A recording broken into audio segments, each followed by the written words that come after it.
Okay, there are three really important ideas that have helped me get around the government's current decision to keep schools open. They're not the ideas that the government has told us, but I think that there's a chance, I'm not saying they are, but there's a chance they could be doing the right thing. So, the first thing is that economy equals lives. So, whenever the government is talking about the economy and how the economy matters, it really does. Like, it's not like they care about the money, that they're choosing money over our current public health.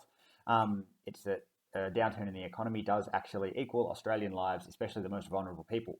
So in the US, for every 1% that unemployment goes up, that's an extra 1,500 deaths per year. And so you can see that might not sound like too much compared with the potential number of deaths from this current coronavirus crisis situation. But if you think about the unemployment rate going up by 10% for 1 year, and it could go up way more than that, but let's say it goes up by 10% for 1 year, and then in the second year it's gone up by 8%, not another 8%, but 8% on what it would be otherwise, and then 6% up on what it would be otherwise in the third year. And these actual numbers, I'm just using them as an example, but they're probably pretty low. Like it's probably a bit higher than that, and it's definitely going to be lasting much longer, the effects. So in 3 years, that is, so that 24%, so the 10 plus the 8 plus the 6, times 1,500 per year per percentage point means 36,000 extra deaths. So I'm not sure what these actual numbers are. The experts at the government probably have a better idea about how the unemployment rate changes depending on the size of the economic downturn. And then they'll actually know in Australia how many extra deaths that is. But that's the first thing. When we talk about the economy, we are actually talking about number of lives lost. The second idea that I want to talk about is marginal utility, which is an economic idea. So basically, think of, look, I'm going to call this units of water. So we're going to say this is water. Let's just say you're in the desert and you're totally parched, and you can get 1 liter of, water. What is the value of that water to you? You'd probably pay like literally all the money you have.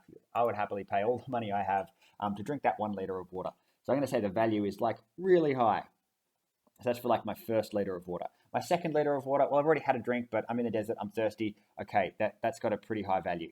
But then, once I've got 15 liters of water, so I'm out here somewhere, so 15 liters of water, it's actually not that beneficial to have an extra liter of water. Like, I would still pay some money for it, but it's not as beneficial as that first liter. So the idea that having one extra of a thing is not necessarily the same value as the first one of that thing is a really important idea that I'll integrate later into the optimization thing, which is the next on the list. So if we're talking about optimization, so we've got current considerations. So we've got public health considerations, so shutting the virus down, basically. And then we've got the economic considerations, which the government is talking about and is obviously important in that it actually does translate to lives in the future. So we're talking about the economy versus the public health issue. And I've got these as dichotomous things because at the moment, if we want to head along this road, this is like shut down.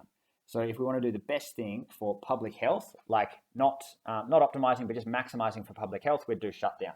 Whereas up here, if we went just purely for the economy, we'd go back to normal.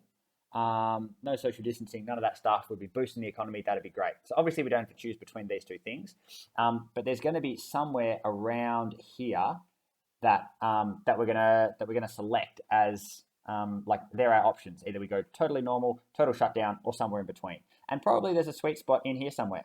And the actual position of that sweet spot really depends on a whole ton of things that I don't know because I'm not an expert.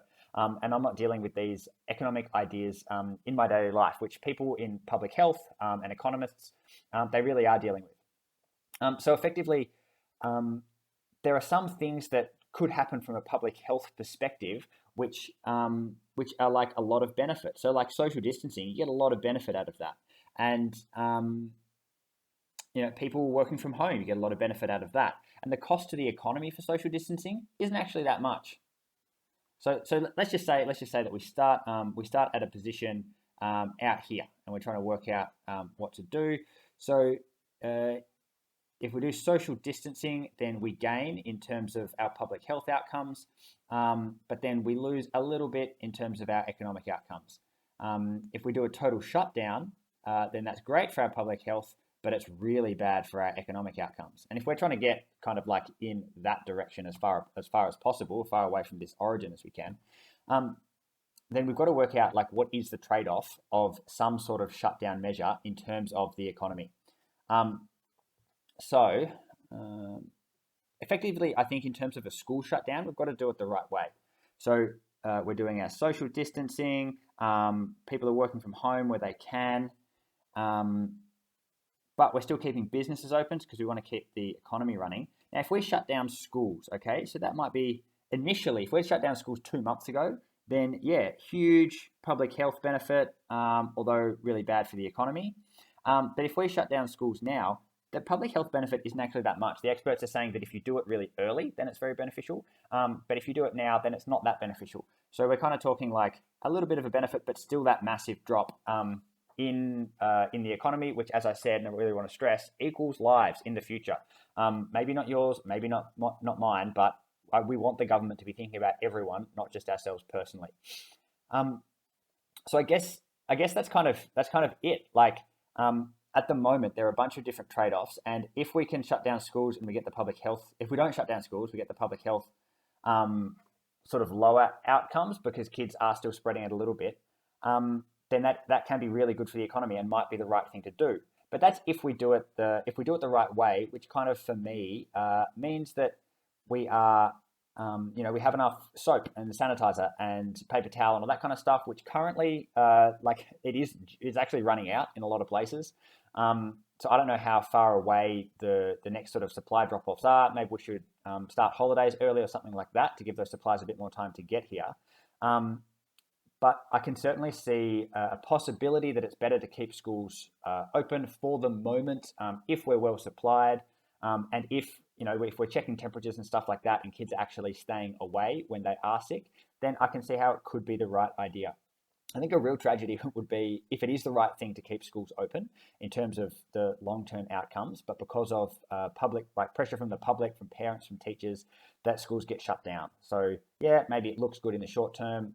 We beat this thing a bit quicker. Well, fewer people die. It would still take a long time. But then economically, which again equals lives, in the next 5 to 10 years, because we really are looking at those kind of time horizons, Australia's worse off. I think that's kind of tragic. That's kind of most of what I wanted to say. The end. If you have any feedback, let me know. Like it if you like it, dislike it if you don't like it. Bye.